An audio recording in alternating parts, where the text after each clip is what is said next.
Sometimes the past finds you when you least expect it, even in the loneliest corners of the world. When you've spent years building a quiet life away from old mistakes, you learn to trust the simple things, like your dog's instincts. Elias McCrae lived alone in the Colorado mountains, with only his faithful dog Buck for company. When a widow named Lillian Cross arrived in town, something felt wrong. Buck wouldn't stop barking at her. He growled and snapped whenever she came near. Elias found letters with fake names in her bags. A loaded gun. His own name written in a book of debts. This woman had traveled far to find him. She wasn't who she claimed to be. What secret from his past had finally caught up with him in these remote mountains? Before we jump back in, tell us where you're tuning in from. And if this story touches you, make sure you're subscribed, because tomorrow I've saved something extra special for you. The morning mist clung to the peaks like old memories, reluctant to let go. Elias McCrae stood on his cabin porch, coffee steaming in the thin mountain air, watching the sun paint the Colorado wilderness in shades of gold and amber. 5 years he'd been living up here. 5 years of peace, broken only by the wind through the pines, and Buck's occasional bark at a wandering elk. Buck lay at his feet, a massive German shepherd mix with intelligent brown eyes that seemed to understand more than most people Elias had known. The dog's ears twitched at every sound, a chipmunk scurrying across fallen logs, the distant call of a hawk, the creak of settling timber. Nothing escaped Buck's attention, which was exactly why Elias trusted him more than any human he'd ever met. The leather journal beside his rocking chair chronicled these mountain years in careful handwriting. Daily weather observations, wildlife sightings, the slow cycle of seasons that had become his calendar. But between those practical entries lay deeper thoughts, reflections on the man he'd been before. The choices that had driven him to seek solitude among these peaks. He'd written just yesterday, "Buck caught a rabbit today, but let it go." Sometimes mercy comes naturally to creatures that have seen enough killing. I wonder if I'll ever learn that lesson as well as my dog has. The pages before that held similar musings. Gradual healing recorded one day at a time. The nightmares that had plagued his first year here had faded to occasional shadows. His hands, once quick to violence, had learned gentler purposes, splitting kindling, mending harness, sketching the mountain views that changed with each season. Pine Ridge Settlement lay 3 miles down the winding trail, a cluster of weathered buildings that served the scattered miners, trappers, and ranchers who called this remote corner of Colorado territory home.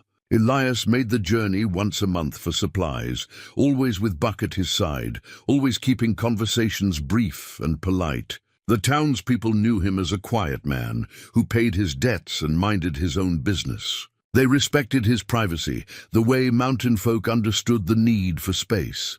Old Pete Henderson ran the general store with his wife Martha, their faces creased by decades of high-altitude sun and wind. They'd stopped asking questions about Elias's past after the first year, accepting him as just another man seeking peace in the mountains. Doc Morrison, the settlement's physician and unofficial leader, had grey hair and gentle hands that had sewn up more mining accidents and hunting mishaps than he cared to count. Young Tom Bradley worked the livery stable, full of enthusiasm for the horses and stories of the outside world that came with traveling merchants. These were good people, simple people, who asked little of life beyond honest work and the freedom to live as they chose. Elias had grown fond of them in his quiet way, protective even. They represented something he'd thought lost forever. A community built on trust and mutual respect rather than fear and violence. The sound of approaching hoofbeats broke his morning reverie. Buck's head lifted, ears alert, a low rumble building in his chest. Unusual. Visitors to Pine Ridge were rare, and Buck's instincts had never steered them wrong. Elias set down his coffee and rested his hand on the dog's broad head, feeling the tension in those powerful muscles. Through the trees, a lone rider emerged on the main trail. Even at this distance, something seemed wrong. Buck's rumble deepened into a proper growl, his hackles rising. The dog had never reacted this way to any of the occasional travelers who passed through. Not the circuit preacher, Not the government surveyors, not even the rough-looking men who sometimes came seeking work in the mines. The rider was a woman. Elias realized as she drew closer, dressed in black, sitting her horse with practiced ease. Her clothing suggested mourning, but her posture spoke of strength rather than grief. As she passed below his cabin, she glanced up briefly. Even from this distance, her gaze felt calculating, measuring. Buck's growl turned into sharp, insistent barking. The woman's horse shied at the sound, and she had to fight to control the animal. Her reaction was telling. No fear, just annoyance, as if the dog's warning was an inconvenience rather than a surprise. "Easy, boy," Elias murmured, but he didn't try to silence Buck entirely. The dog's instincts had kept them both alive through 5 peaceful years. If Buck sensed danger in this woman, there was danger to be found. She continued toward Pine Ridge without looking back, but Elias remained on his porch long after she disappeared around the bend. Buck paced restlessly, occasionally stopping to stare down the trail where she'd vanished.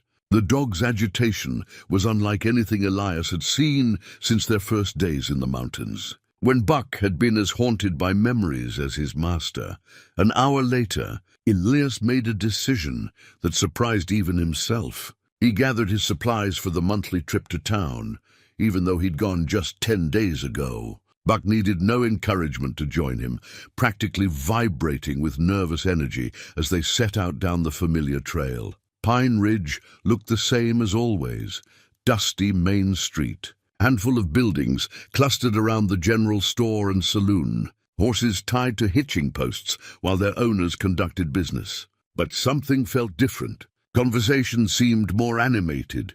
Heads turned toward the small boarding house where strangers sometimes stayed the night. "Morning, Elias," Pete Henderson called from his store porch. "You hear about our visitor?" "Saw her ride past," Elias replied, keeping his tone neutral. Buck pressed close to his leg, still alert. "Widow Cross, she calls herself. Lillian Cross. Says her husband died in a mining accident down in New Mexico territory. Heading north to family in Denver, but her horse came up lame." Pete shook his head sympathetically. "Doc Morrison's looking at the animal now. Fine-looking woman, well-spoken. Educated, you can tell." Elias nodded politely, but Buck's continued agitation bothered him. The dog had never been wrong about people. Not once in 5 years. "She say anything else about herself?" "Not much. Keeps to herself mostly. Paid for 3 days at the boarding house, though she hopes to be gone sooner once her horse is sound." Pete studied Elias's face. "Something wrong? You look troubled. Just surprised, I suppose. Don't get many travelers this time of year." "That's true enough. Early for the spring trade routes, late for anyone running from winter weather." Pete scratched his beard thoughtfully. "Still seems harmless enough. Grief does strange things to people's travel plans." Elias spent the morning in town, conducting his usual business, but keeping his eyes open. Twice he caught glimpses of the woman, once through the boarding house window, once talking with Doc Morrison near the livery. Both times Buck's reaction was immediate and intense. The dog's hackles rose, his body language shifting into something Elias recognized from their dangerous past. A predator assessing a threat. During their second sighting, the woman noticed Buck's agitation. Instead of the fear or confusion most people showed when faced with a growling dog, her expression remained cool, calculating.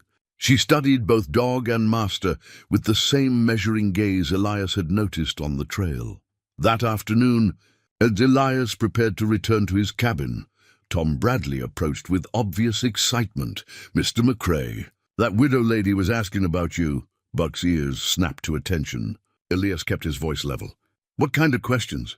"Nothing too particular. Just wondered who lived up the mountain trails. How long folks had been settled here. I mentioned you'd been around about 5 years, kept to yourself mostly. Hope that was all right." "That's fine, Tom. Did she say why she was curious?" "Said she might be interested in buying land hereabouts if the country suited her. Seemed like polite conversation to me." Elias thanked the young man and headed home, but his mind raced with possibilities. 5 years ago, he'd chosen this remote settlement precisely because it was forgotten by the outside world. Few maps even showed Pine Ridge accurately. For someone to find him here by accident seemed unlikely. For someone to find him here and ask questions about him specifically seemed impossible, unless they'd been looking. That evening, Elias opened his journal to a fresh page and wrote, "A woman came to town today. Buck doesn't trust her, and neither do I.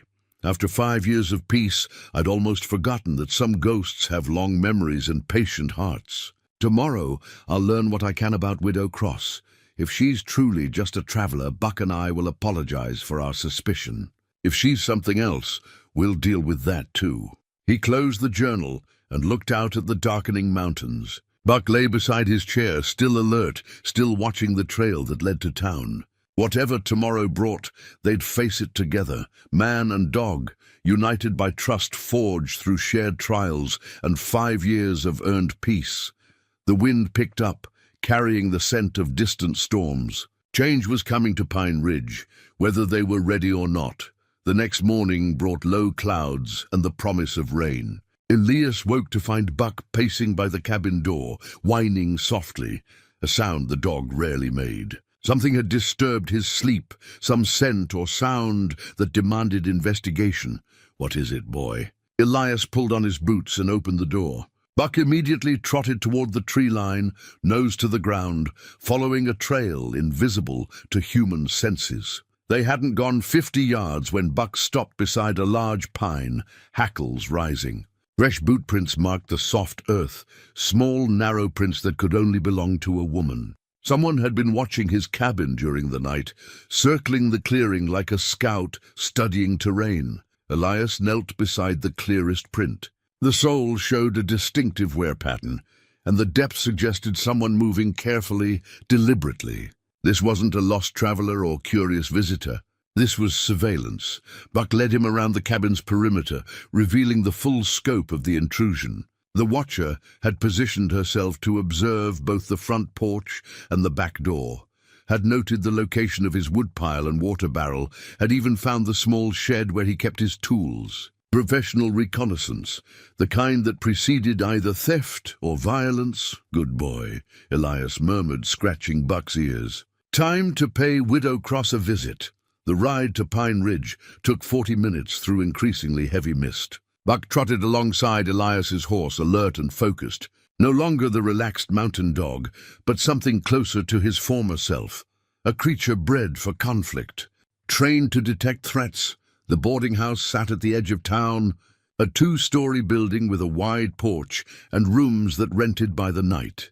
Mrs. Garrett, the elderly proprietor, was sweeping the front steps when Elias arrived. "Morning. Mr. McCrae, early for your usual visit." "Morning, Mrs. Garrett. I was hoping to speak with your guest, Mrs. Cross. Is she available?" "Oh, she left before dawn. Said something about exercising her horse, testing the leg that's been troubling the animal." Mrs. Garrett paused in her sweeping. Seemed in quite a hurry for someone whose horse was supposedly lame. Elias felt a chill that had nothing to do with the mountain air. "Did she take anything with her?" "Just her saddlebags. Left the rest of her things in the room." Mrs. Garrett's expression grew concerned. "Is something wrong?" "You look worried." "Probably nothing. Mind if I wait inside for her return?" The boarding house parlor smelled of coffee and wood smoke. Elias settled into a chair near the window while Buck lay beside him, ears constantly moving, tracking sounds from outside. They didn't have to wait long. Lillian Cross returned within the hour, leading her horse at an easy walk, no sign of lameness anywhere. She moved with fluid grace, her riding dress practical rather than fashionable, her manner confident rather than grieving. When she saw Elias through the parlor window, her step never faltered, but something shifted in her expression. She entered the boarding house with a pleasant smile that didn't reach her eyes. "Mr. McCrae, isn't it? Tom Bradley mentioned you yesterday." "I'm Lillian Cross, ma'am." Elias touched his hat brim politely. Buck remained lying down but watched her with unblinking intensity. "What a beautiful dog. May I?" She extended her hand toward Buck, who immediately backed away with a low growl. "He's particular about strangers," Elias said. "Always has been. Animals often sense things we don't," Lillian replied, settling into a chair across from him. Your dog seems especially perceptive. The conversation felt like a chess match, each word carefully chosen, each pause measured. Elias decided to test her directly. Funny thing happened this morning. Found tracks around my cabin. Someone paid me a visit during the night. Lillian's expression remained pleasant, but her hands stilled on her lap. How concerning. I hope nothing was taken. Nothing to take, really. Just struck me as odd. We don't get many night visitors up in the mountains. Perhaps a wild animal. Bears, wolves, I imagine they're common in this region. Could be, Elias agreed. Though these tracks were made by riding boots. Size 5 or 6, I'd guess. Very distinctive sole pattern. The pretense dropped from Lillian's face like a discarded mask. The grieving widow disappeared, replaced by someone harder, more dangerous. Buck sensed the change immediately, rising to his feet with a rumbling growl. You're very observant, Mr. McCrae. 5 years in the mountains teaches a man to notice details. Question is, what were you looking for? Lillian reached slowly into her jacket and withdrew a worn leather book. Even from across the room, Elias could see names written in neat columns, some crossed out in red ink. His own name was clearly visible near the bottom of one page. I was looking for verification, making sure I had the right man. She opened the book and read aloud.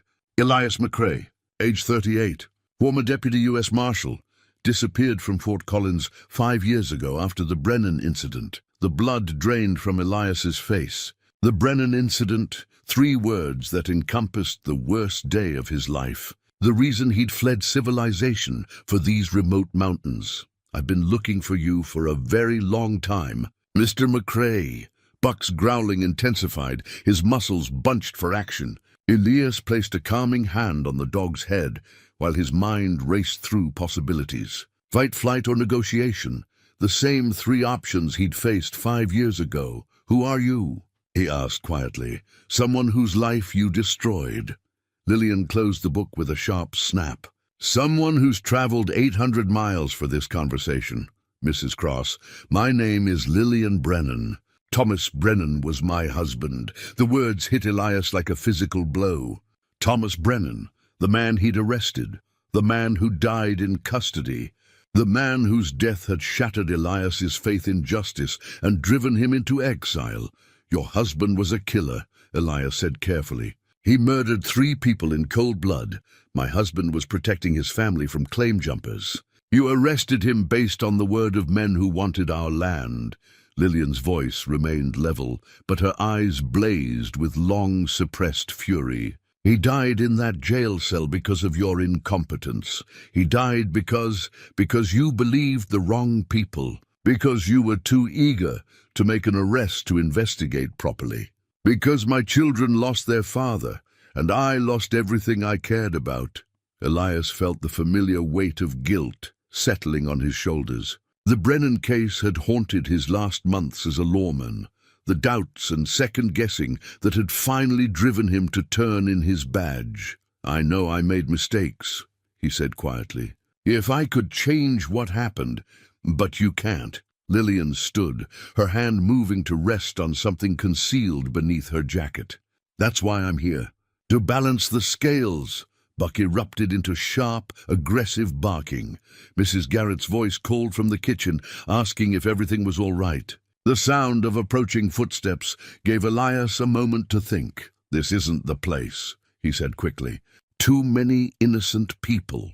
Lillian hesitated, her hand still hidden beneath her jacket. You're right. This is between us. 1 mile north of town, there's an old mine shaft. Abandoned for years. Meet me there at sunset. Why would you agree to that? Elias looked down at Buck, who had stopped barking but remained tense and ready. Because running hasn't solved anything. Because 5 years of hiding hasn't brought your husband back, or eased my conscience. Because maybe it's time to finish what started in Fort Collins. Lillian studied his face for a long moment. Sunset, then. Come alone. Just me and Buck. He goes where I go. She nodded curtly and gathered her things. Don't disappoint me, Mr. McCrae. I've waited too long for this. After she left, Elias sat in the parlor for several minutes, Buck pressed against his leg. 5 years of peace were ending, but perhaps it was time. Perhaps running from the past had only delayed the inevitable reckoning that was always coming.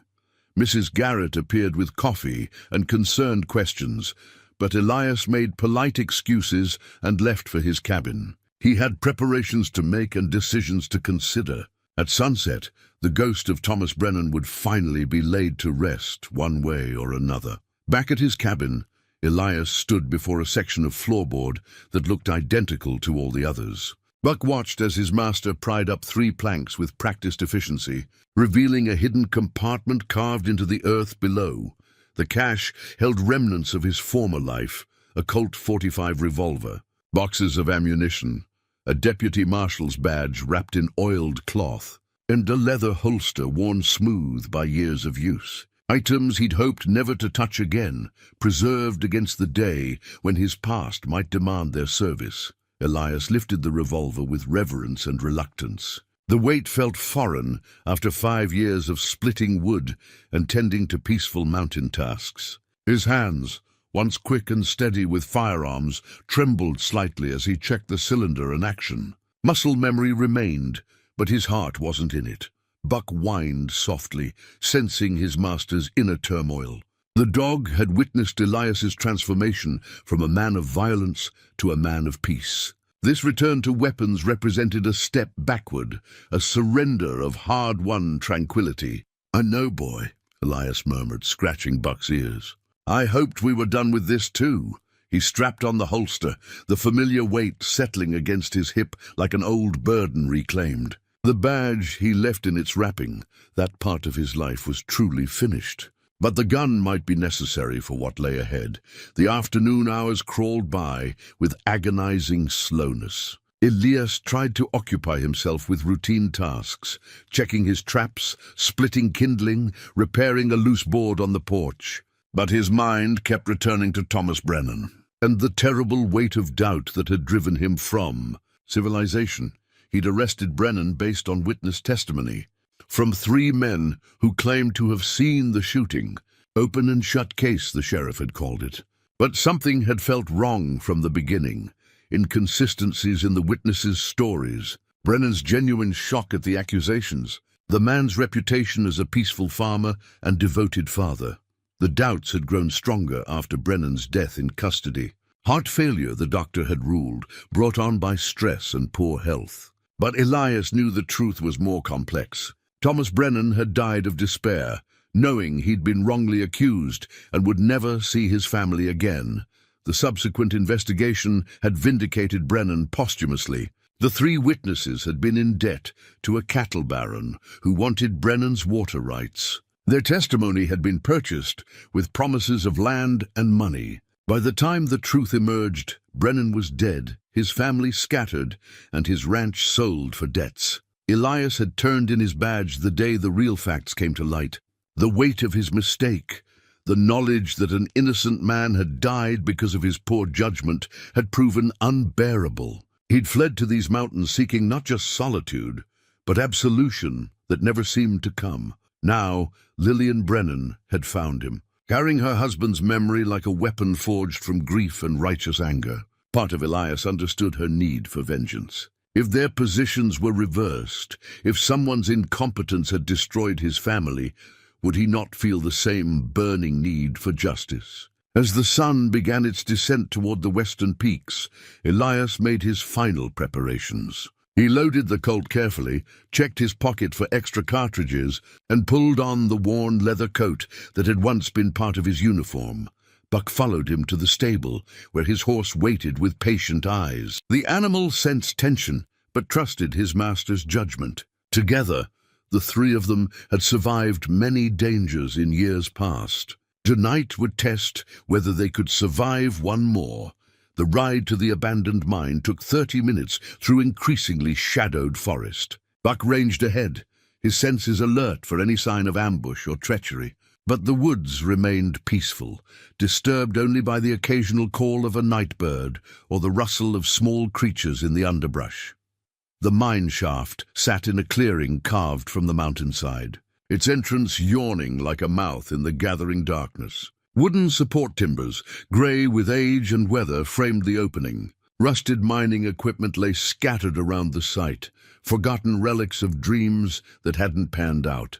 Lillian was already there, standing beside her horse with the confidence of someone comfortable in dangerous places. She'd changed from her riding dress into more practical clothing, dark pants, boots suitable for rough terrain, a jacket that didn't restrict movement. The transformation was complete. The grieving widow had become something altogether more formidable. "I wasn't certain you'd come," she said, as Elias dismounted. "A man keeps his word, especially when he owes a debt." Elias left his horse ground-tied and walked into the clearing, Buck close beside him.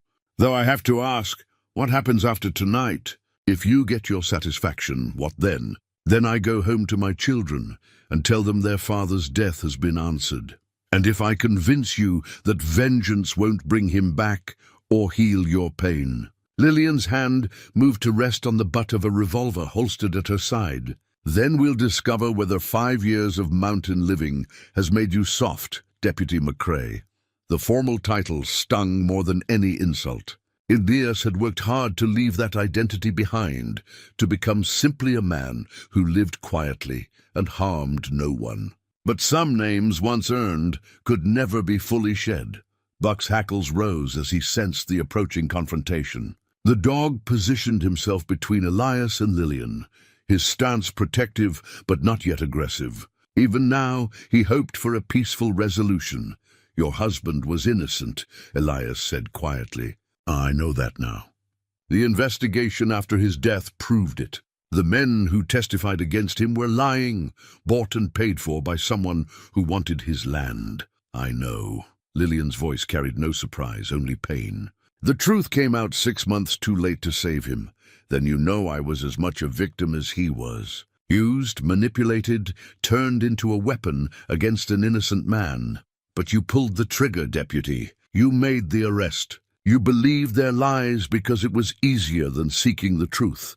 The accusation hit home because it contained enough truth to wound." Elias had been young then, eager to prove himself, quick to accept evidence that supported a clean solution. He'd failed Thomas Brennan not through malice, but through inexperience and poor judgment. "You're right," he admitted.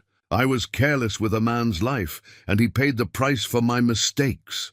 If I could trade places with him, I would." "Pretty words," Lillian replied.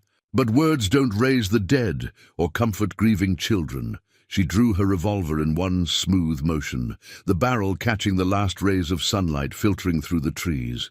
Her grip was steady, her stance professional. This wasn't some grief-crazed widow seeking clumsy vengeance. This was someone who knew how to use a weapon and had the resolve to do so. Buck's growl deepened, but Elias raised a hand to keep the dog in place. Violence might be inevitable, but he wouldn't let Buck pay the price for his past mistakes.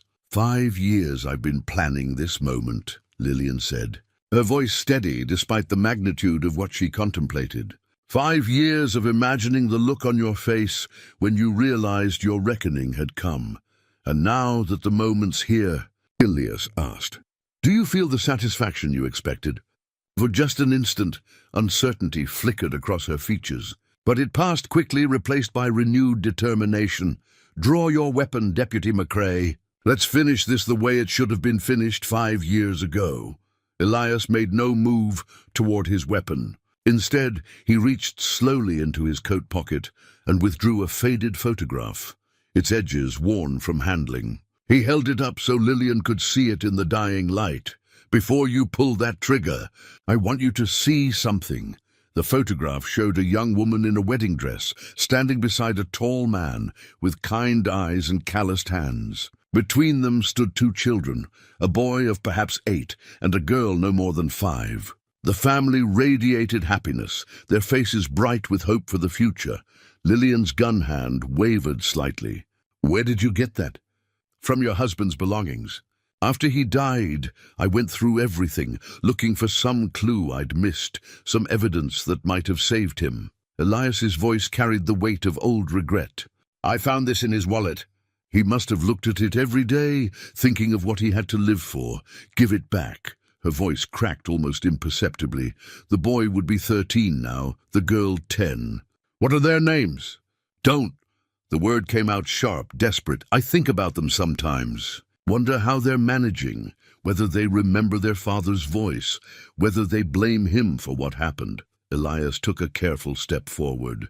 Do they know their mother rode 800 miles to kill the man responsible for their father's death? Lillian's composure began to fracture. Stop talking. Thomas would have wanted them to remember him as a man who chose peace over violence, who built rather than destroyed.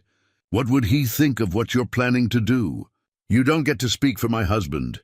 The gun trembled in her grip. You don't get to use his memory to save yourself. Buck whined softly, sensing the emotional turmoil radiating from both humans. The dog's instincts told him danger was near, but his training demanded he wait for his master's command. You're right, Elias said quietly. I have no claim on his memory, but I do know something about carrying guilt, about letting anger consume everything good in your life. He gestured toward the photograph. That man in the picture wouldn't want his children to lose their mother to vengeance. Their mother died the day their father did. Lillian's voice was hollow now, emptied of everything but pain. I'm just the shell that's left behind. That's not true.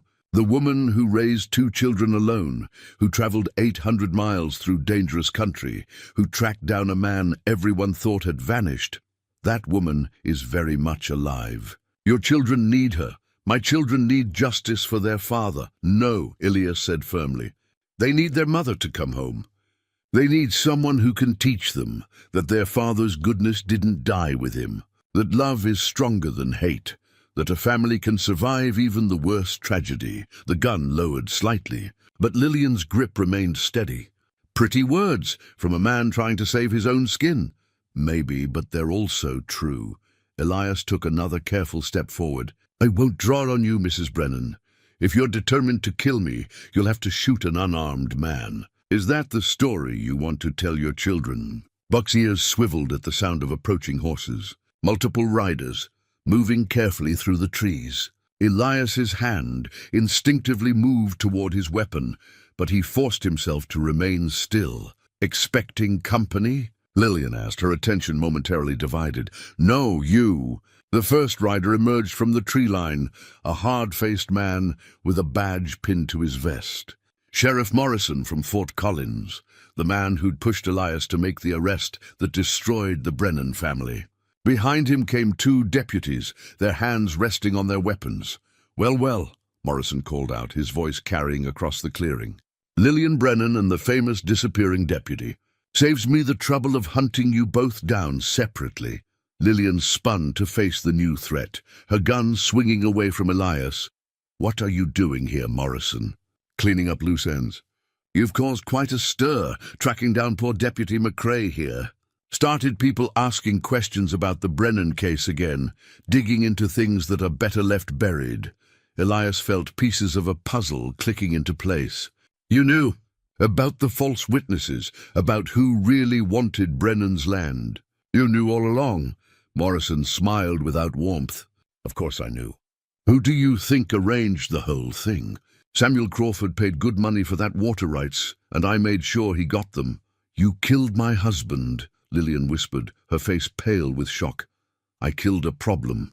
Your husband wouldn't sell his land, wouldn't be reasonable about progress and development. Sometimes the greater good requires difficult decisions. Buck's growl became a snarl. The dog sensed the shift in threat assessment. These men represented danger to both his master and the woman they'd come to meet. Crawford's dead now, Morrison continued conversationally. Heart attack last winter. But his son inherited the business and the need for discretion. Can't have witnesses to old arrangements walking around stirring up trouble. So you decided to eliminate us both, Elias said. 2 birds, 1 stone. Tragic confrontation between a grief-crazed widow and the deputy who destroyed her life. Both found dead at an abandoned mine shaft. Very neat, very final. The deputies spread out, flanking the clearing to prevent escape. Elias recognized the tactical positioning. These men had done this before. You made one mistake, Morrison, Elias said, his hand moving slowly toward his weapon. What's that? You underestimated how much I've learned about survival in these mountains. "And you definitely underestimated my dog." Buck exploded into motion at some signal only he and Elias understood. The massive dog launched himself at the nearest deputy, powerful jaws clamping down on the man's gun arm. The scream that followed echoed off the mountain walls. In the chaos that followed, Elias drew his Colt and dove for cover behind a rusted ore cart. Lillian, her survival instincts overriding her grief, rolled behind a pile of mining timber. Gunfire erupted across the clearing, muzzle flashes bright in the gathering darkness. Morrison's voice cut through the shooting. "Kill them both. Make it look good." But as the battle intensified, Elias realized something had changed. The woman who'd come here to kill him was now fighting beside him. Their shared danger creating an unexpected alliance against a common enemy. The photograph of Thomas Brennan's family lay forgotten in the dirt, but its message had been received. Some fights were worth having, and some enemies were worth facing together. Buck released the wounded deputy and bounded back to Elias's side, his muzzle bloody but his eyes alert. The injured lawman clutched his mangled arm, no longer a threat but screaming loud enough to wake the dead. Morrison and the remaining deputy had taken cover behind their horses, using the animals as shields while they planned their next move. "How many more are coming?" Elias called to Lillian over the sound of sporadic gunfire. "I don't know," she replied, checking her ammunition. "Morrison's not the type to take chances. There could be others." As if summoned by her words, Buck's ears pricked up at sounds beyond human hearing. The dog's head swiveled toward the North Trail, his body language shifting to high alert. More riders were approaching, at least 3 horses by the rhythm of hoofbeats on mountain stone. Elias reached into his coat and withdrew a small leather pouch, its contents soft and worn with age. Buck immediately recognized the scent that emerged when his master opened it: sage, sweetgrass, and herbs gathered by an old Ute medicine man who'd saved their lives during a blizzard 3 winters ago. "What is that?" Lillian asked, watching Elias sprinkle the mixture on his hands and face. "Insurance. An old friend taught me that some battles aren't won with bullets alone." He rubbed the herbs on Buck's fur as well, the dog standing patiently for the ritual. "These mountains have their own rules, their own allies for those who know how to ask." The medicine bag had been a gift from Walking Bear, a Ute elder who'd found Elias half frozen in a snowstorm and nursed him back to health. The old man had shared not just medicinal knowledge, but wisdom about surviving in country that could kill the unprepared. More importantly, he taught Elias that the land itself could be an ally to those who respected its power. Morrison's voice echoed across the clearing. "You're outnumbered and outgunned, McCrae. Send out the woman and maybe I'll make this quick." "Counteroffer," Elias shouted back. "Ride away now, and maybe I won't tell the territorial governor about your arrangement with Crawford." Laughter was Morrison's only response, followed by renewed gunfire that chipped stone from the ore cart. The sheriff clearly felt confident in his position, superior numbers, good cover, and reinforcements approaching. But Elias knew something Morrison didn't. These mountains had taught him patience, stealth, and the value of using terrain to his advantage. More importantly, Buck had learned to hunt in country where a wrong step meant death. "Can you keep them occupied for 5 minutes?" Elias asked Lillian. "Where are you going?" To even the odds, he pointed toward a narrow trail that switched back up the mountainside. "There's an old mining ledge above us.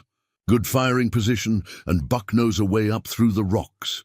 Lillian studied the cliff face with a practiced eye. "That's a dangerous climb in daylight." "In this light it's suicide, maybe, but staying here is definitely suicide." Elias checked his weapon and gathered extra ammunition. "When you hear gunfire from above, that's your signal to move. There's a trail behind those timber piles that leads back toward town. I'm not running. You're not running. You're living to see your children again." He met her eyes in the fading light. That's what Thomas would want. Before she could argue further, Elias melted into the shadows with Buck at his side. The dog's dark fur and silent movement made him nearly invisible against the mountain stone. Together, they began the treacherous ascent up a path that existed more in memory than reality. The climb took longer than expected. Loose shale shifted under their feet, threatening to send them tumbling back down the mountain. Buck's superior night vision and sure footing proved invaluable. The dog, finding handholds and stable routes that would have taken Elias hours to discover alone. Below them, the gunfight continued with occasional flurries of shots. Lillian was conserving ammunition while keeping Morrison's men honest, a smart strategy that bought them precious time. The approaching riders had arrived and taken positions around the clearing's perimeter, but their numbers worked against them in the confined space. Halfway up the cliff face, Elias discovered they weren't alone. Boot prints in a patch of soft earth showed that someone else had used this route recently, within the last day or two. Buck's nose confirmed what the tracks suggested. Lillian had scouted this position during her night reconnaissance of his cabin. The woman was more thorough than he'd given her credit for. She'd planned for multiple contingencies, studied the terrain, and prepared escape routes. Her grief might be driving her actions, but her mind remained sharp and tactical. The old mining ledge offered exactly what Elias had hoped, a commanding view of the clearing below and solid rock for cover. Wooden posts from long-abandoned equipment provided concealment, while gaps between the stones gave him clear fields of fire. Buck settled beside him, panting slightly from the climb, but alert and ready. The dog's ears constantly tracked sounds from below, the creak of leather, the scrape of boots on stone, the whispered conversations of men planning violence. Elias counted at least 6 targets spread around the clearing's edge. Morrison and his original deputy held the position near the horses, while the newcomers had positioned themselves to prevent escape routes. Standard law enforcement tactics, except these men weren't interested in arrests. The wounded deputy had stopped screaming, but remained where he'd fallen, clutching his mangled arm and occasionally whimpering. His injury would require medical attention soon, but his companions seemed more concerned with completing their mission than saving his life. From his elevated position, Elias could see Lillian's location behind the timber pile. She'd moved twice since he'd started his climb, using the confusion of multiple shooters to improve her position. Smart woman. She understood that staying mobile meant staying alive. The first shot from above took Morrison's new deputy in the shoulder, spinning him around and sending him stumbling into the open. The second shot finished what the first had started, and suddenly the odds were much more even. "Sniper!" Morrison shouted, his voice cracking with surprise and fear. "Where's he shooting from?" Buck's low growl told Elias that more riders were approaching from the south trail. Reinforcements that would tip the balance back toward Morrison's favor. Whatever they were going to do, it had to happen quickly. Below them, Lillian took advantage of the confusion to change positions again, moving closer to the horses. She understood the tactical situation as well as he did. Mobility was about to become crucial for survival. The new riders burst into the clearing with weapons drawn, expecting to find Morrison in control of the situation. Instead, they rode into a crossfire between Elias's elevated position and Lillian's mobile defense among the mining equipment. The lead rider's horse reared as gunfire erupted around them, throwing its rider hard against a pile of rusted iron. Buck's ears flattened against his head as he detected something that made Elias's blood run cold. More horses approaching from multiple directions. This wasn't just a cleanup operation. It was a coordinated sweep designed to eliminate every witness to Morrison's corruption. From his ledge position, Elias could see what the others couldn't yet perceive. Riders were converging on the mine from 3 separate trails, moving with the precision of men who'd done this before. Morrison had called in favors, hired guns, or both. The net was closing around them with deadly efficiency.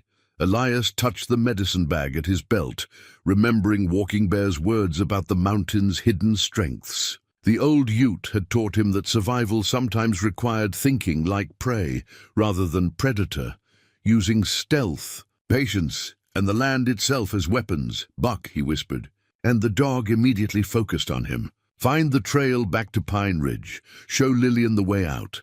The dog whined softly, reluctant to leave his master's side. They'd never been separated during danger, never faced threats alone. But this time was different. This time, one of them needed to ensure that truth survived, even if they didn't. "Go!" Elias commanded, pointing toward the rocks where Lillian was pinned down. "Protect her. Lead her home." Buck hesitated for one heartbreaking moment, then bounded down the cliff face with the sure-footed grace that had carried them through countless dangers. Elias watched his faithful companion disappear into the shadows. Knowing he might never see the dog again, alone on the ledge, Elias studied the tactical situation with the cold assessment he'd learned as a lawman. 6 men below, at least 4 more approaching from different directions. Limited ammunition for himself and Lillian. No backup, no cavalry riding to the rescue, but the mountain offered advantages that Morrison's men couldn't see. Elias knew every trail, every cave, every treacherous passage that could swallow the unwary. More importantly, he understood how sound traveled in these peaks, how echoes could confuse and misdirect, how the landscape itself could become a weapon. He aimed carefully at a pile of loose shale above Morrison's position and fired. The bullet struck stone and ricocheted with a sharp whine, sending a cascade of rocks tumbling into the clearing. Morrison and his deputy scrambled for different cover, their coordination disrupted by the unexpected geological assault. Below, Buck had reached Lillian's position. Elias could see the dog pressing close to her, nose pointing toward a narrow gap between 2 massive boulders. The animal was communicating in the way dogs did, through body language and instinct, showing her the escape route Elias had chosen. But Lillian wasn't retreating. Instead, she was using Buck's presence to coordinate her movements, letting the dog's superior hearing guide her attacks. When Buck's ears swiveled toward hidden enemies, she adjusted her aim accordingly. They were becoming a team, united by their shared trust in Elias's judgment. The approaching riders were closer now, their voices carrying through the thin mountain air. Elias caught fragments of conversation, orders to surround the clearing, instructions to take no prisoners, promises of payment for a job completed quietly. Morrison's voice rose above the others. "Burn them out! We'll tell folks it was an accident. Old mining equipment leaked gas, tragic explosion. No one will question it." Elias realized with growing horror that Morrison intended to destroy the entire site. The man wasn't just eliminating witnesses. He was erasing evidence, creating a story that would explain away multiple deaths and close the Brennan case forever. The first torch appeared at the clearing's edge, a bright flame that would soon become an inferno among the dry timber and abandoned equipment. Elias had perhaps minutes before the fire made escape impossible for anyone trapped below. He began moving along the ledge, using whatever cover the old mining works provided. His goal was a wooden support structure that held up part of the cliff face, weakened by years of weather, but still supporting tons of loose rock. If he could bring it down at the right moment, it might create enough chaos for Lillian and Buck to escape. The plan required him to get closer to Morrison's men, to expose himself to their gunfire, while he positioned the shots that would trigger the rock slide. It was desperate, probably suicidal, but it might give the others a chance. As he moved, Elias thought about the journal he'd left at his cabin, the record of 5 peaceful years that had given him back his humanity. Someone would find it eventually, might even understand why a former lawman had chosen exile over continuing to serve a corrupt system. But more than that, he thought about the photograph of Thomas Brennan's family, children who deserved to know that their father's death hadn't been meaningless, that someone had finally stood up to the men who destroyed their lives. The torchbearers were spreading out now, creating a ring of fire that would soon engulf the entire clearing. Elias could see Lillian and Buck moving toward the escape route, but they were running out of time. The flames were spreading faster than anyone could run, fed by dry timber and old mining oils that had soaked into the ground over decades. Elias reached the support structure and began placing his shots with surgical precision. Each bullet weakened a critical joint, stressed a load-bearing beam, added pressure to a system already strained by time and weather. The first beam gave way with a crack like thunder. Then the second, The entire cliff face shuddered as tons of loose stone began to shift, seeking new equilibrium. Morrison's men looked up in growing alarm as they realized what was happening above them. "Run!" Elias shouted down to Lillian, though he knew his voice would be lost in the growing rumble of falling rock. But Buck heard him. The dog's ears perked up at his master's call, and the animal immediately began herding Lillian toward the escape route with the urgency that only dogs could communicate. They disappeared into the gap between boulders just as the mountainside began to collapse. The rock slide that followed would be heard for miles, a geological punctuation mark that ended Morrison's conspiracy with the finality of natural justice. The dust from the rock slide hung in the air like a shroud, turning the clearing into a moonscape of scattered boulders and splintered timber. Elias picked his way down from the ledge, his ears ringing from the thunderous collapse. Searching for any sign of survivors among the rubble, he found Morrison pinned beneath a fallen beam, conscious but badly injured. The corrupt sheriff's leg was twisted at an unnatural angle, and blood seeped from a gash on his forehead. His eyes held the glassy look of a man facing his own mortality. "Should have minded your own business, McCrae," Morrison gasped, his voice weak but still carrying venom. "Maybe, but someone had to stop you from destroying more innocent lives." Elias knelt beside the injured man, his medical training from his martial days taking over despite his personal feelings. "Innocent?" Morrison laughed bitterly, the sound turning into a cough that brought up blood. "You still don't understand, do you? Still playing the righteous lawman even after all these years?" Elias paused in his examination of Morrison's injuries. Something in the man's tone suggested depths of corruption he hadn't yet fathomed. "What are you talking about?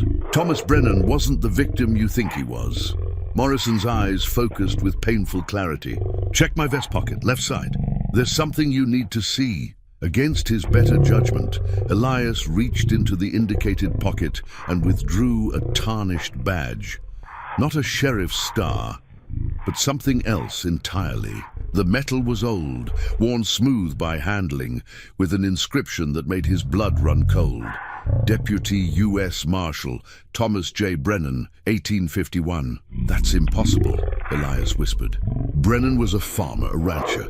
He had no law enforcement background. Thomas Brennan was a federal marshal, working undercover to investigate land fraud in the territory. Morrison's voice grew stronger as he saw the shock on Elias's face. He'd been tracking Crawford's operation for 2 years, gathering evidence of illegal land grabs and murdered homesteaders. The badge felt heavy in Elias's palm, its weight carrying implications that reframed everything he thought he knew about the case. If he was a marshal, why didn't he identify himself when I arrested him? Because his cover was blown. Someone had warned Crawford that a federal agent was getting close. Brennan knew that revealing his identity would mean a bullet in the back before he could testify.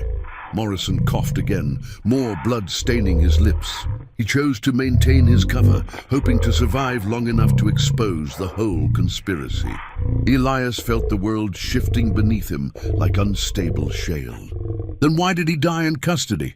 Because Crawford had people everywhere, in the sheriff's office, the courthouse, even the jail. Brennan was poisoned his second night in custody. Made to look like heart failure, Morrison's eyes held a strange satisfaction at revealing the truth. "You want to know the real joke? I was working for Brennan." "What?" The word came out strangled. "I was his local contact, his source inside the sheriff's department. When you arrested him, I thought it was part of some deeper plan. I kept waiting for the signal to break him out, to reveal our operation." Morrison's laugh turned into another bloody cough. "By the time I realized what had really happened, he was dead, and Crawford was covering his tracks." The implications crashed over Elias like an avalanche. "You let me believe I'd killed an innocent man. You let me carry that guilt for 5 years while you knew the truth. Guilt makes men careful. I needed you gone, away from the investigation, before you stumbled onto something that would expose my role." Morrison's voice grew weaker. "If you'd stayed and kept digging, you might have learned that your arrest was based on intelligence I provided. Crawford would have realized he had a traitor in the sheriff's office. So you destroyed my career and my peace of mind to protect your cover. I protected the investigation. Brennan's death couldn't be meaningless. His work had to continue. Morrison tried to shift position and grimaced in pain. For 3 years after you left, I fed information to federal authorities. Crawford's entire network was rolled up. Dozens of murderers and land thieves brought to justice. Elias stared at the badge in his hand, trying to process revelations that overturned years of guilt and self-recrimination. And Lillian? Does she know what her husband really was? She knows he was a lawman. She doesn't know about the undercover work, or that his death was part of a larger investigation. Morrison's breathing grew more labored. She thinks he died because of your incompetence, not because he was a hero who sacrificed his life for justice. Why tell me this now? Why not take the secret to your grave? Morrison's eyes flickered toward the gap in the rocks where Lillian and Buck had disappeared. Because Crawford's son isn't content with his father's legacy. Young Matthew Crawford has been tracking down everyone connected to the original investigation. Brennan's family, you, me, anyone who might know enough to cause problems. The men who attacked us tonight, hired killers working for Matthew Crawford. He wants to finish what his father started, eliminate every witness who might connect the Crawford name to murder and land fraud. Morrison coughed up more blood. That woman doesn't know it, but her children are next on his list. The pieces of a larger puzzle began falling into place. Lillian's quest for vengeance hadn't just brought her to Elias, it had led Crawford's people directly to her. By tracking down the deputy she blamed for her husband's death, she'd exposed herself and her family to the very conspiracy that had killed Thomas in the first place. Where are her children now? Elias demanded. Safe house in Denver, last I heard. But Crawford has resources, connections. It's only a matter of time before he finds them. Morrison's voice was fading fast. There's more, McCrae. Documents, evidence that Brennan gathered before his death. Hidden in a place only his wife would know to look. Where? Ask her about the homestead. Ask her about the place where they first met. Morrison's eyes began to glaze over. And McCrae, when you find those documents, remember that some lawmen die for the badge, but others live for it. Brennan was both. The corrupt sheriff's breathing became shallow, then stopped altogether. Elias closed the dead man's eyes and stood slowly, the marshal's badge still clutched in his palm. Everything he'd believed about the Brennan case, about his own guilt and failure, had been built on lies and incomplete information. Thomas Brennan hadn't been an innocent farmer destroyed by an overeager deputy. He'd been a federal marshal who died in the line of duty, maintaining his cover even unto death to protect a larger investigation. His sacrifice had led to justice for dozens of victims and the destruction of a criminal network that had terrorized the territory for years. And Lillian, grief-stricken, determined Lillian, had spent 5 years hunting the wrong man, while the real architect of her husband's death built new schemes on the foundation of old crimes. Elias looked toward the rocks where she disappeared with Buck, knowing he had to catch up with them before Crawford's remaining men regrouped. But first, he had to figure out how to tell a woman that everything she believed about her husband's death was wrong, and that her quest for vengeance had inadvertently placed her children in mortal danger. The badge caught moonlight as he tucked it into his pocket, its weight a reminder that some truths were worth dying for, and others were worth living to reveal. Elias found the escape trail by following Buck's distinctive paw prints in the soft earth between the boulders. The path was treacherous in darkness, winding through rock formations that could easily conceal an ambush. But the dog's tracks provided a reliable guide through terrain that might otherwise prove fatal.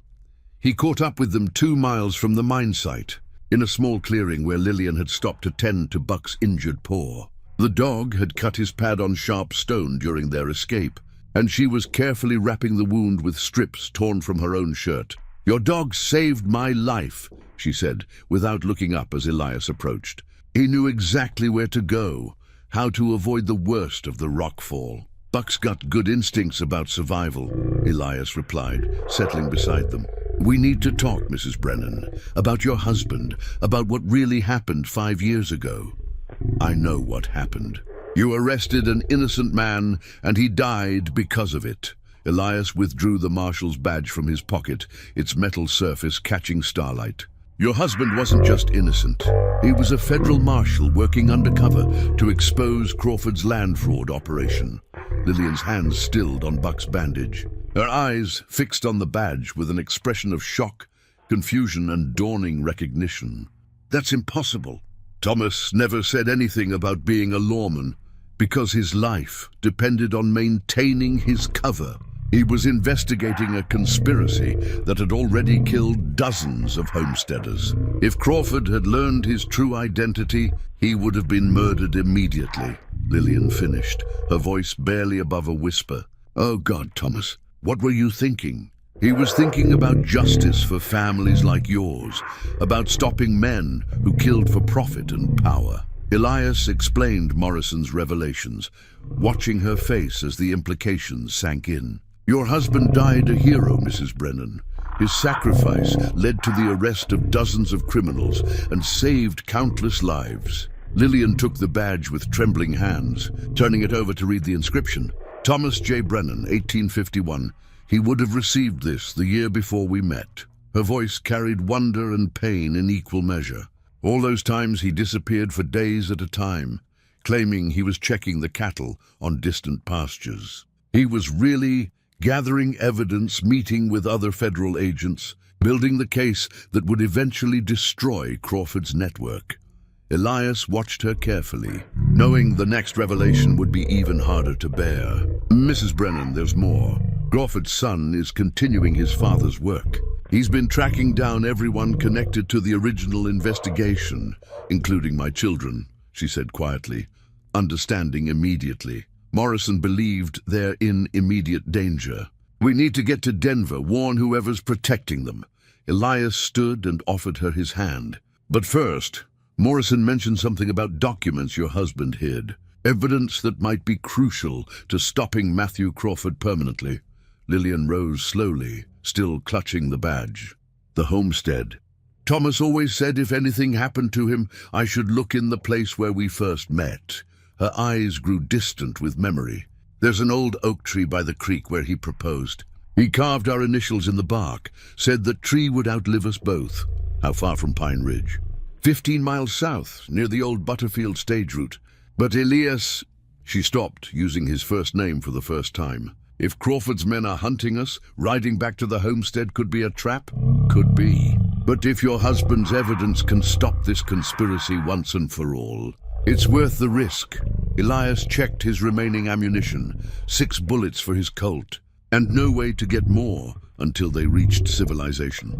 Besides, Buck and I know these mountains better than any hired killers from the city.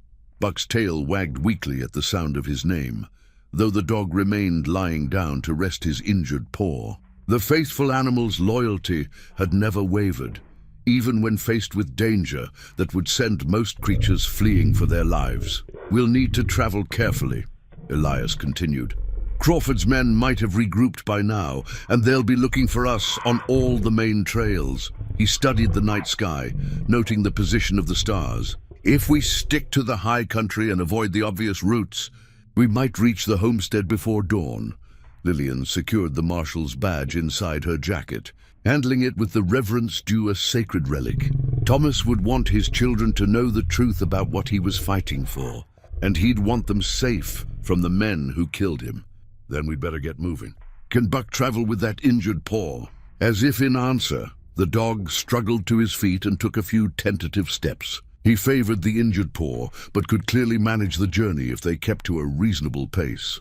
They gathered their few remaining supplies and began the long trek toward the Brennan homestead, following game trails and mining paths that few humans had ever traveled. Elias led the way, drawing on 5 years of mountain experience to find routes that would conceal their passage. Buck ranged ahead despite his injury, his senses alert for any sign of pursuit.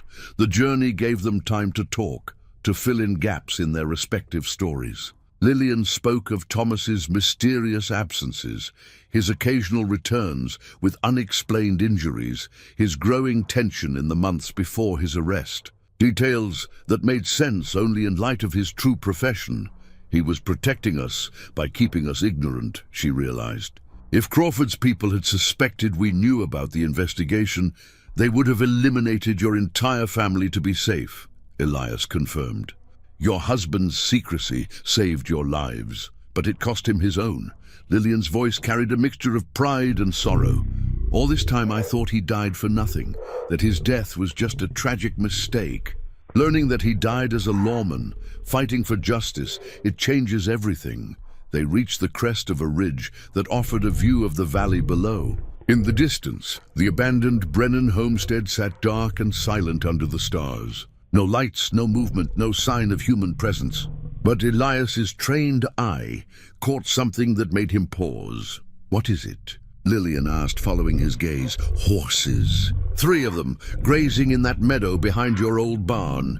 He pointed toward barely visible shapes in the darkness. "Someone's there ahead of us." Buck's hackles rose as he scented the wind. The dog's growl confirmed what Elias's eyes had detected. They weren't alone in seeking whatever Thomas Brennan had hidden at his homestead. Crawford's men. Lillian whispered, "Has to be." The question is how they knew to look there. Elias studied the terrain below, planning approach routes and escape paths. Either they've been watching you longer than we thought, or someone told them about the homestead. Lillian's face hardened with understanding. Someone who knew about Thomas's investigation and where he might hide evidence. The implications were troubling. Morrison was dead, taking his secrets with him. But the conspiracy had clearly reached deeper than anyone realized, with tentacles extending into places they hadn't suspected. "We can't approach directly," Elias decided. "But there's an old mining tunnel that runs under the creek. If it's still passable, we might be able to reach the oak tree without being seen. And if it's not possible, then we find another way. Your children's lives depend on getting that evidence before Crawford's people destroy it." Elias checked his weapon one final time. "Your husband died to protect the truth, Mrs. Brennan. We're not going to let his sacrifice be in vain." They began the descent toward the homestead. 3 figures moving through the darkness, a former deputy seeking redemption, a widow learning the truth about her husband's heroism, and a faithful dog whose loyalty had already saved them all once tonight. The mining tunnel entrance lay hidden beneath a tangle of wild blackberry vines, barely visible even to someone who knew where to look. Elias pushed aside the thorny growth carefully, revealing a dark opening that exhaled the musty scent of abandoned earth. "How did you know about this?" Lillian whispered as they prepared to enter. "Thomas showed it to me during the investigation. He mentioned it was how he moved around the property without being seen." Elias struck a match, illuminating rough-hewn walls that disappeared into blackness. "The tunnel runs under the creek bed and comes up near the old oak tree." Buck sniffed at the tunnel entrance and whined softly. The dog's reluctance was understandable. Confined spaces offered no escape routes if they encountered trouble underground. But surface approach would mean certain detection by Crawford's men. "Stay close," Elias murmured, lighting a second match as the first burned down to his fingers. "And try not to think about how much rock is hanging over our heads." The tunnel was a relic from the homestead's early days, when Thomas had tried his hand at mining before turning to ranching. The work was amateur but solid, with wooden supports that had somehow survived years of neglect. Their footsteps echoed in the confined space as they made their way through darkness, broken only by the brief flare of matches. Halfway through the tunnel, Buck's ears pricked up at sounds that didn't carry to human hearing. The dog's body language shifted to high alert, his injured paw forgotten in the face of approaching danger. Voices filtered down through the earth above them, men positioned near the creek, probably watching the obvious approach routes. "They're directly overhead," Elias breathed, extinguishing his match before the light could betray their position. In absolute darkness, they continued forward by touch, feeling their way along the tunnel walls, while Buck's superior senses guided them past obstacles they couldn't see. The dog's breathing grew more labored as his injured paw took weight, but he pressed on without complaint. The tunnel emerged behind a curtain of willow branches that hung into the creek bed. Elias parted the growth carefully, peering out at the homestead grounds. The old oak tree stood 50 yards away, its massive trunk scarred by time and weather. Thomas Brennan's carved initials were still visible in the bark, weathered but legible in the starlight. 3 men with rifles had positioned themselves around the property's perimeter. Professional killers, moving with the confidence of men who'd done this work before.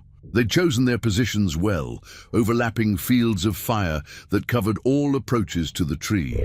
But they'd made one critical mistake. They were watching for threats coming from outside the property, not from underground passages they didn't know existed. Elias withdrew the small cache of mining dynamite he'd salvaged from the collapsed mine shaft. 2 sticks wrapped in oiled paper, with fuses cut to different lengths. Not much explosive power, but enough to create the confusion they'd need. "When those go off, you run for the tree," he whispered to Lillian. "Whatever Thomas hid there, find it fast. We won't have long before they regroup. What about you?" "Buck and I will keep them busy." Elias scratched the dog's ears affectionately. "We've done this before." Lillian's hand found his in the darkness, squeezing briefly. "Thank you for everything. Thank me when your children are safe." Elias lit the first fuse and hurled the dynamite toward the barn, where 2 of Crawford's men had taken cover. The explosion lit up the night sky with orange flame, sending splinters of wood flying in all directions. Before the echo faded, he lit the second stick and sent it toward the house where the 3rd gunman was positioned. In the chaos that followed, Lillian sprinted for the oak tree, while Elias and Buck emerged from their hiding place to engage the disoriented killers. The first man to recover from the explosions found himself facing a mountain man who'd learned to fight dirty and a dog trained to attack on command. Buck launched himself at the gunman's throat, powerful jaws clamping down on the man's gun arm. The scream that followed was cut short as Elias's Colt spoke once, then twice. The killer dropped without firing a shot. The second man had better reflexes, rolling away from the barn explosion and coming up with his rifle ready. His shot missed Elias by inches, chipping bark from the oak tree, where Lillian was frantically searching the carved trunk for her husband's hidden cache. Elias dove behind a water trough as more bullets whined overhead. The remaining killers had recovered from their surprise and were coordinating their attack, using military tactics to pin him down while they flanked his position. "Found it," Lillian called out, her voice tight with excitement and fear. Buck bounded toward the tree, his protective instincts overriding his own safety. The dog positioned himself between Lillian and the approaching gunman, hackles raised and teeth bared in a display of canine ferocity that would have given pause to a grizzly bear.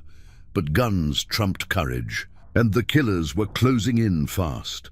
The final gunman emerged from behind the burning barn, his rifle trained on Buck's protective stance near the oak tree. Elias had 1 shot left in his Colt and 2 targets to eliminate. Time slowed as he made the calculation that would determine who lived and who died in the next few seconds.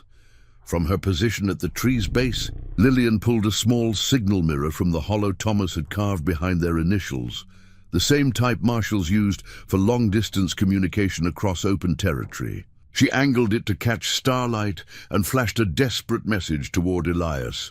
"Ready." The mirror's reflection caught the attention of the nearest gunman, drawing his aim away from Buck for the crucial instant Elias needed. His last bullet took the man's center mass, dropping him before he could fire. But the remaining killer had a clear shot at both Lillian and the dog.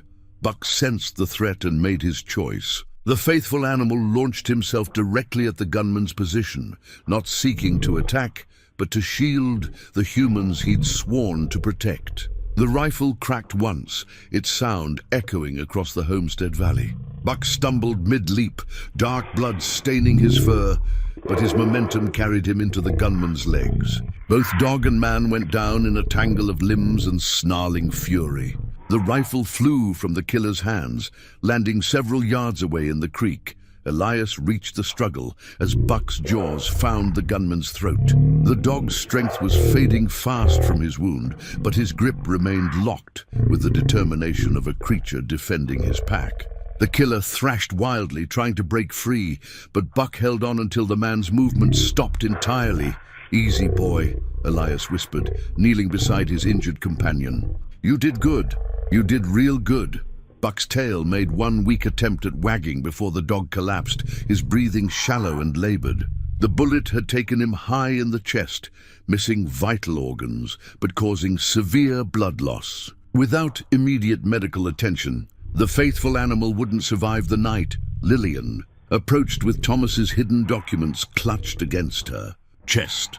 A leather portfolio filled with papers that represented 5 years of undercover investigation.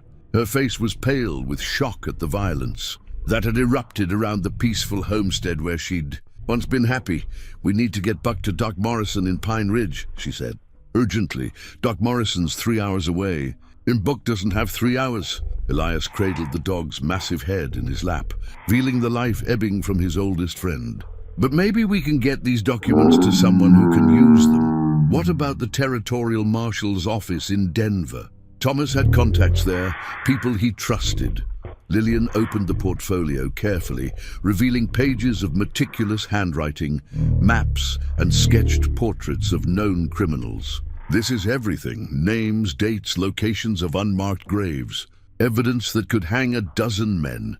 Buck's breathing grew more labored. The dog's eyes, still alert despite his injuries, tracked between Elias and Lillian, as if ensuring his pack remained together. His duty was nearly finished, but he would hold on until he was certain they were safe. "There's something else," Lillian said softly, withdrawing a final document from the portfolio's inner pocket. "A letter addressed to me. Thomas wrote it before his last mission." She unfolded the paper with trembling hands and read aloud by the light of the burning barn. "My dearest Lillian, if you are reading this, then the work has cost me my life, but hopefully not in vain. The man I have become is not the simple rancher you married, and I pray you can forgive me for the deception that love required. Know that every dangerous day was made bearable by the thought of coming home to you and our children. The evidence in this cache will finish what I started, but only if it reaches honest hands. Trust Deputy McCrae. He is a good man caught in a bad situation, and he will help you see justice done. Tell our children their father died fighting for families like ours, and that love is stronger than the evil men do. Forever yours, Thomas." Elias felt the weight of redemption in those words. Thomas Brennan had understood the impossible position his undercover work created, had foreseen the guilt and confusion that would follow his death. Even facing his own mortality, the marshal had thought to absolve the deputy, who would inevitably blame himself. Buck's eyes were growing dim, but his gaze remained fixed on his master's face. The dog had given everything for the people he loved, had faced death without hesitation to protect them. In his simple canine heart, duty and devotion were the same thing. "You saved us all, Buck," Elias whispered, his voice thick with grief. "Every life that evidence saves, every family that justice protects, it's because of what you did tonight." The faithful dog's tail moved once more, a final gesture of acknowledgement and love. Then Buck's breathing stopped, his duty finally complete. In the distance, the sound of approaching riders echoed across the valley. Help was coming at last, but it was too late for the bravest soul among them. 3 months later, Elias stood beside a freshly carved headstone in the Pine Ridge Cemetery, his hat in his hands and the mountain wind stirring his graying hair. The marker was simple but dignified, bearing an inscription that told a story of loyalty beyond words. "Buck, faithful friend and protector, he gave all for love." Lillian approached with 2 children at her side, a boy of 13 with his father's steady eyes and a girl of 10 whose smile carried her mother's strength. The family resemblance was unmistakable, as was the bond that had carried them through tragedy and into healing. "The children wanted to see where Buck is buried," Lillian said softly. "They've heard so many stories about him. They feel like they knew him. He would have loved them, Elias replied, kneeling to place a handful of wildflowers on the grave. Buck always had a soft spot for young ones.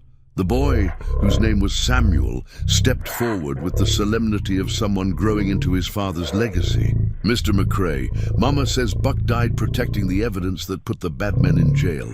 Is that true? It's true. Your father gathered proof that Crawford and his men were murderers and thieves. Buck made sure that evidence reached the right people, even though it cost him his life. Like Papa did, the girl Mary said quietly. Mama told us Papa was a secret lawman who died fighting bad men too. Elias nodded, his throat tight with emotion. Your father was the bravest man I ever knew.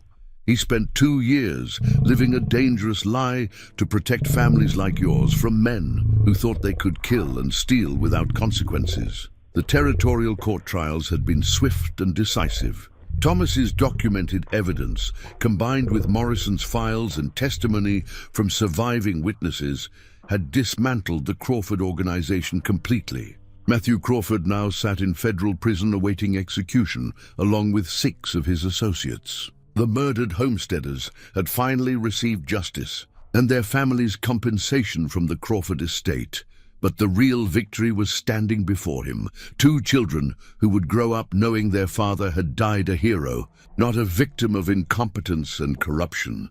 Mr. McCrae, Lillian said, there's something we wanted to give you. She withdrew a small wooden box from her bag, its surface worn smooth by careful handling. Inside, nestled in faded velvet, lay Thomas Brennan's Marshal badge, the same badge that had revealed the truth and changed everything. Thomas would want you to have this, she continued. He wrote in his letter that you were a good man, caught in a bad situation. Now that the situation is resolved, maybe it's time for the good man to remember who he was meant to be. Elias lifted the badge carefully, feeling its familiar weight. For 5 years, he'd hidden from his identity as a lawman, convinced that his failure had disqualified him from wearing any badge. But Thomas's final letter had offered something more precious than gold, forgiveness, and the understanding that even good men could be deceived by evil ones. The territorial governor has offered you Morrison's old position, Lillian said. Sheriff of Fort Collins, with jurisdiction over the entire northern district. The job comes with a house in town and a good salary. I've been living alone in the mountains for 5 years, Elias replied. Not sure I remember how to be around people. You'd learn again. You'd have help, good deputies who aren't on anyone's payroll except the territories. Lillian's expression grew earnest. The children and I are moving back to Fort Collins. They need proper schooling, and I need to be near Thomas's grave. We'd like to know you're there, keeping the peace the way he would have wanted. Samuel stepped closer, his young face serious. Would you really be our sheriff, Mr. McCrae? Would you make sure no more bad men hurt families like they hurt ours? The question pierced straight to the heart of what Elias had lost when he fled to the mountains. Purpose, connection, the chance to serve something larger than himself. Buck had understood that instinctively, had given his life for the principle that good people deserve protection from evil ones. I think I'd like that, Elias said quietly, pinning the badge to his coat. I think Buck would have liked it too. Mary clapped her hands together with delight. Can we visit you sometimes? Mama says you have the best stories about Papa and the mountains. Anytime you want. I'll always have time for Thomas Brennan's children. As the family prepared to leave for their new life in Fort Collins, Elias remained beside Buck's grave for a few more minutes. The dog's sacrifice had saved more than just evidence.